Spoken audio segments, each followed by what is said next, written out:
Way back in 1993, the then president of College of the Canyons, Dr. Dianne G. Van Hook, sat down with KBET, our predecessor, to talk about predictions for the year 2000. We actually have that interview is on our YouTube website. That's youtube.com/KHTS radio.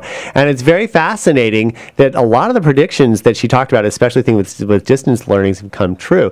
Now, Dr. Dianne Van Hook is the Chancellor now of College of the Canyons, holds the distinction of being the longest currently serving community college CEO in California, recently celebrated 25 years at College of the Canyons, and also had an event recently, I think it was this past weekend, where they gave you the key to the city. Is that right? That's correct. That is correct. Well, congratulations.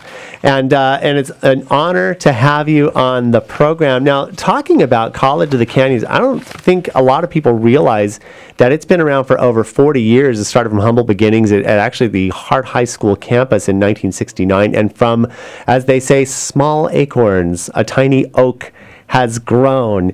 And in 1993, you made some predictions, if I'm not mistaken, back then.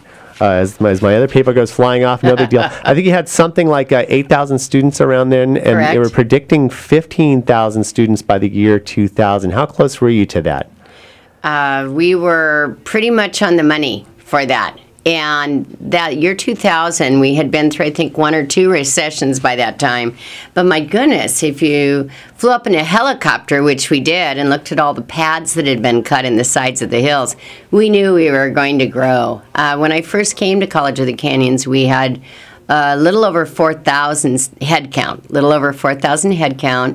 And in our heyday, a few years ago, before the funds shrunk from the state, we had 27,000 students. And still holding is pretty strong, somewhere in the 20,000 range, am I right? Yes, we are. It all depends on the semester and how many people are taking how many classes, and of course, on the revenue. But yes, generally in the 20 to 25,000 student range. And we think of how different. I've lived out here 20 years, and the difference. I actually went to College of the Canyons and took a few classes in the mid-'90s, especially right around the earthquake time. Had my class in a tent for a little while. Oh, yeah, I got those tents. What's fascinating about the predictions that you made in 1993, you were going through a recession, or we were going through a recession then. There's so many similarities to the predictions that you had then and what was going on to what we have now. We're coming out of recession now and moving forward. And we were talking also about a second campus, which you actually eventually did settle on, Canyon Country, which opened a few years ago, and it's a fantastic campus as having on the opposite side of the valley, so that kids don't have to commute as far. We've done some events there. What are we looking at? I mean, just on an overall, and we'll drill in a little bit deeper on that. In 7 years, where do you see College of the Canyons going? Are we seeing a growth? Are we seeing a level off? Or what are we seeing? I don't see, unless the state closes down entirely and all revenue faucets turn off, I don't see that community colleges in general are ever going to shrink. The nature of why we need education and training has changed. More now than ever, the knowledge explosion has become so compounded that we can't even begin to predict what they're going to invent the next day and what's going to go into our training programs, but also technology and how we learn is amazing. It used to be you went to the class, you sat in the seat, you were there for a traditional 18 weeks at a time, so many hours a week. And now people can take courses via the internet, through distance education, on their iPad, on their iPhone, on Google Glasses. You can do it just about anywhere, and that's terrific. Besides being able to anytime, anywhere, it's anything. So I think that in the future, it's very possible that College of the Canyons, by the year 2020, we'll have upwards of 30,000 students enrolled in different programs, different certifications, and obviously for different reasons. And it's amazing, like I said, in the 20 years that I've been out here, I can imagine what you have, from the time you started in 1988, and I remember in 1993, 94 going and seeing the explosion of growth on the campus in Valencia itself with the buildings that are now the Dianne G. Van Hook University Center, for example, Performing Arts Center. Could you have imagined that we would have had a Performing Arts Center on campus when, 20 years ago? Well, yes, that was one of the buildings, that and the library and a permanent child development center were 3 buildings that when I came to the college in 1988, I said, we must find a way to build these buildings. In those days, the state had rules. They always have rules, like 12,000 rules that we need to live within. But the state didn't fund child development centers. They didn't fund libraries. And they didn't fund performing arts centers or theaters, is what they used to call them.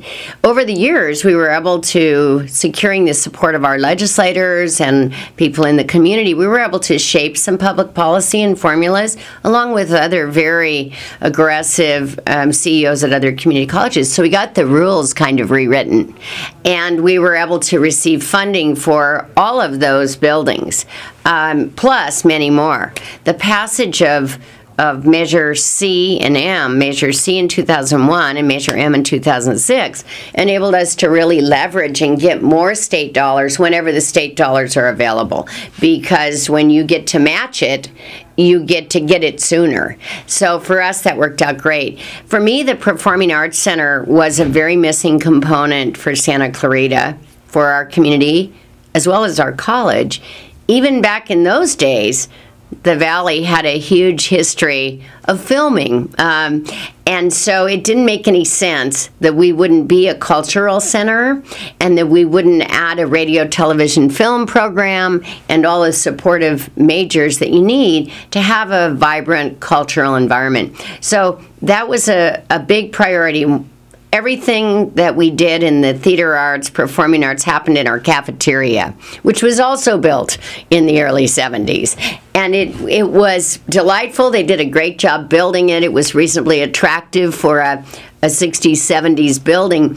But when you have to bring in all the risers, when you don't have the right sound equipment, you can't showcase what the talent really is. So I knew we were going to have one. What I was not clear on was that it was going to be 15 years from the time that I knew we were going to have one until we actually opened the door. Next year will be our 10th anniversary of the Performing Arts Center at College of the Canyons, and when I think about that, I remember that day like it was, 6 months ago. So it's really whizzed by, and I'm so thrilled that we were able to partner with the city, that they responded to my inquiry if they had some funds to be able to put to it so we could build a second story and we could attract commercial performances so that everybody didn't have to drive down to the Valley. And that's terrific. We are talking with Dr. Dianne Van Hook, Chancellor at College of the Canyons, about not only the predictions she made back in 1993 for the year 2000 for College of the Canyons and the Santa Clarita community, but now we're going to talk about the year 2020, but we do have to take a break and come back with a little bit of traffic. We'll be back with more after this. We are back with College of the Canyons Chancellor Dianne Van Hook. Thank you so much again. It's such an honor to be have you in here. I know that we've crossed paths very few times. I know I've talked to you also at one of the events that we had at the Canyon Country campus, which is a great campus, especially for anybody who lives on this side of town. We like to think that everything in the valleys is so easy to get to, but I will tell you, I have tried to get down Rockwell Canyon Road at 8 o'clock in the morning, and especially at the beginning of this school year. So it's nice to have another campus. And let's talk about that, because in 1993 you did predict that. I mean, it was already set in motion that we were going to have a second campus, but it wasn't quite clear that it was going to be in Canyon Country. Is that correct? Yes, we are required to do an educational facility master plan every 5 to 6 years. And from that, we then submit our list of projects that we hope to receive state matching funding for. So back in the 1990, the Chancellor's office commissioned a study, and they indicated at that time that throughout the state of California, there would be 26 more campuses added. And 2 of them were going to be in this district. One was going to be somewhere on the west side, but the more prominent and timely one would be on the east side of our service area. So we had no idea where we were going to put that campus. The state doesn't fund the purchase of land, so we needed to pass a bond measure to be able to acquire land. And but we knew that. Now, remember back in those days, the Cross Valley Connector hadn't opened. So it took a long time to go from one side to the other. So in 2000, the summer of 2001, we opened an access center at the Joanne Darcy Library when the city opened that library to just test out the waters and see if people would really go to a smaller place for class access. My theory was that they would. They were already taking classes online, and people need to have as many barriers removed as they can, and certainly traffic and time is a barrier when you're busy. So we tested that out, and when we passed Measure M in 2001, we moved forward to find land. So we were fortunate. We acquired the land. We had to go through, oh my goodness, multiple approval processes at the state level. I think 6 is the number that's required with special studies and special applications. We cut it down to 4, which is good because we like to eliminate redundant activity. And we were able to once we had acquired the property, received the plan approval from the Department of the State Architect, we built that campus in 13 months. And that was an amazing feat. We were fortunate to have 12 of our 13 subcontractors to do different parts were from this valley. They were vested in making sure that that happened and that we could open on August 27th of 2007. And that is pretty amazing. Actually, one of our employees, Andrew Delgado, he actually runs our website and does a lot of the stuff, has a degree in journalism, got his transitional credits from the College of the Canyons campus. So we have our own proud Andrew employee that actually had taken advantage of the opportunities that are on that side of town because this is where he lives. You know, many students, this last year we had our largest graduating class ever at College of the Canyons, 1,312 students, I believe, and close to 80% of them had taken some of their coursework at the Canyon Country campus. We offer the same curriculum. We don't offer all of the curriculum at either campus, but it's much more obtainable for students if they can take some classes where they work and some where they live. It just makes it easier to schedule, especially since this community is focused on community involvement and family. You have to be able to figure out how to fit it all in. So we're just thrilled. It's a great campus. Lots of exciting things, lots of things planned.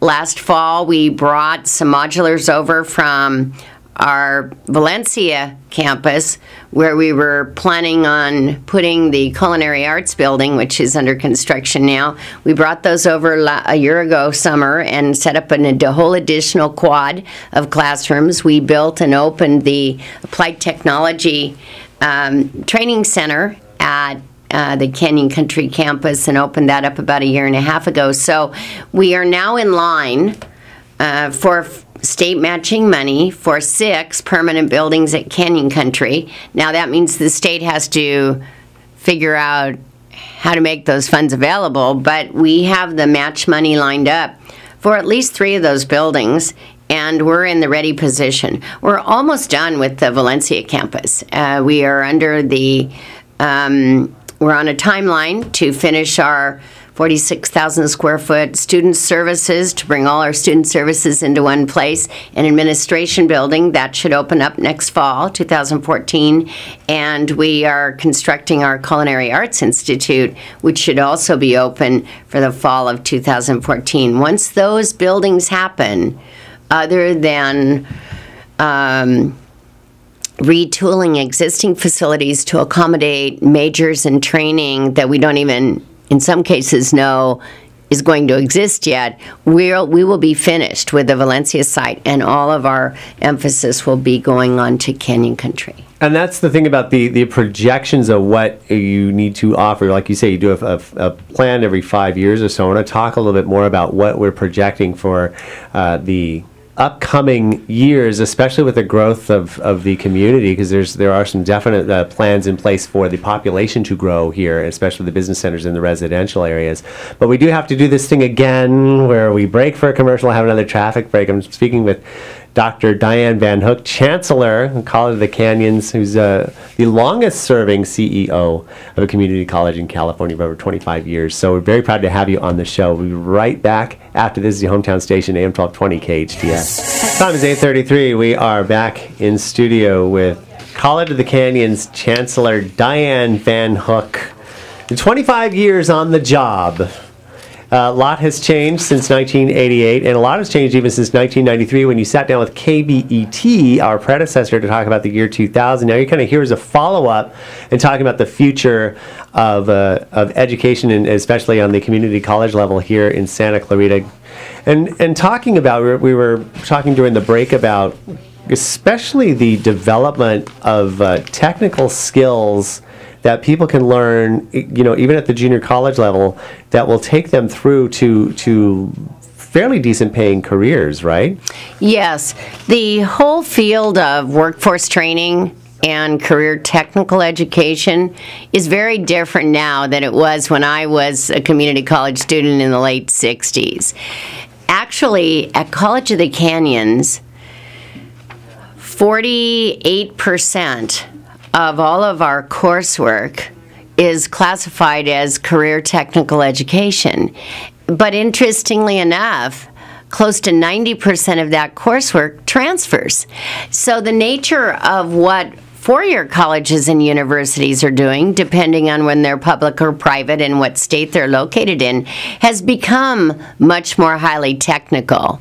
The great thing about pursuing something in a career technical field, such as fabrication or orbital laser or pipe welding, or courses that lead you into the cybersecurity field, or any number of fields in the allied health arena, is those areas aren't just one job. There are many careers in those fields, and once you get into the field and acquire more practical experience and develop your networks, you have the ability and flexibility to not only move up and on, but move across and over. And that's the great thing about what's been discovered in the field of technology.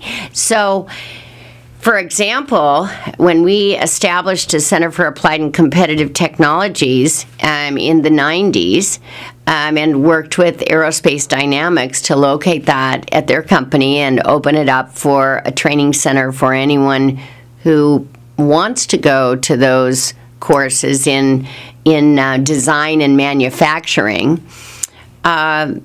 primarily the people that were using the CATIA software were people with master's degrees. They were already accomplished engineers. It became very clear with the advances in technology that you did not have to have a master's degree to learn CATIA, which is used to design for Disney, for the auto industry, and for aerospace.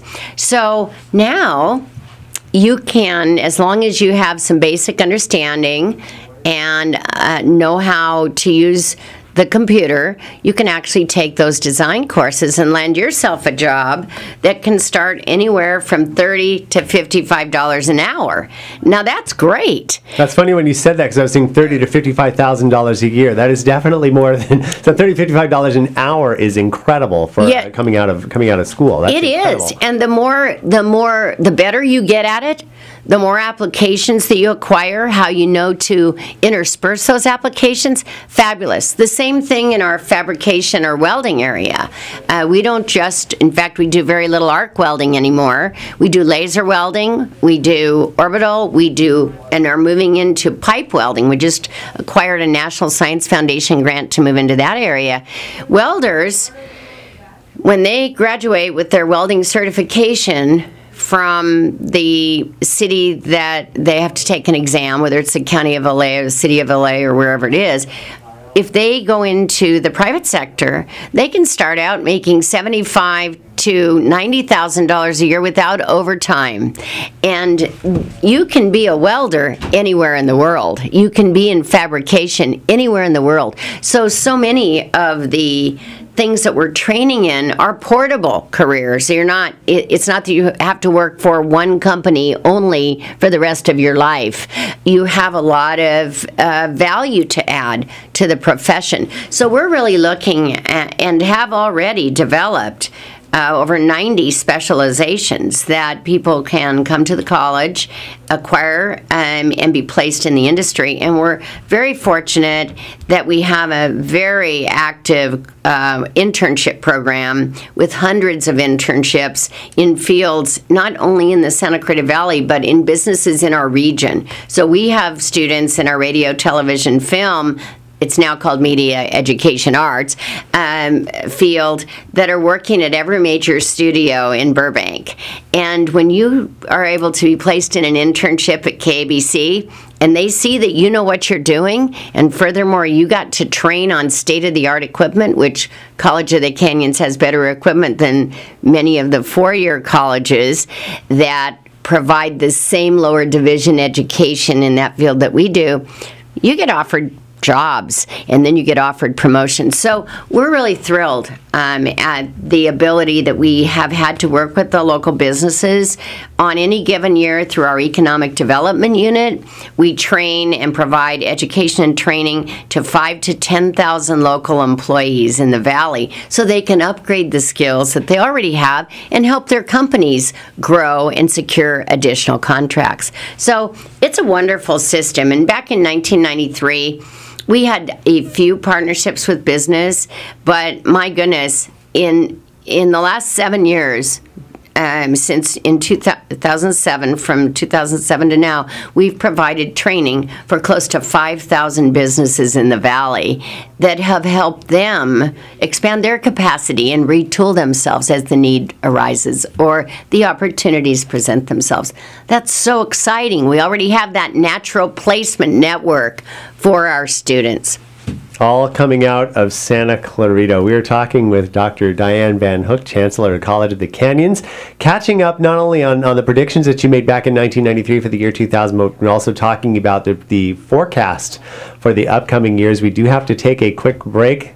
This is your hometown station, AM 1220 KHTS. Time is 8:43. I love it when company comes a call, and I have had the pleasure of talking with College of the Canyons Chancellor Dianne Van Hook about the state of education here in the Santa Clarita Valley and also the future. We're talking in the last segment about skilled education, or education that leads to skilled jobs that are very, very, very awesome paying jobs that come straight out of College of the Canyons, and either to be able to go straight into a career or at least be able to enhance your education in a great way. And talking about, and one thing about College of the Canyons is from a cost-effective standpoint to go into these education programs compared to what we call proprietary technical schools. There's two things on that. A, the cost factor, but B, not all of these proprietary schools are necessarily accredited that you can with transferable education, correct? Some of them aren't, but College of the Canyons goes through a mandatory accreditation cycle every 6 years. Actually, we're writing our self-study now, and we will have a visiting team on campus in the fall of 2014.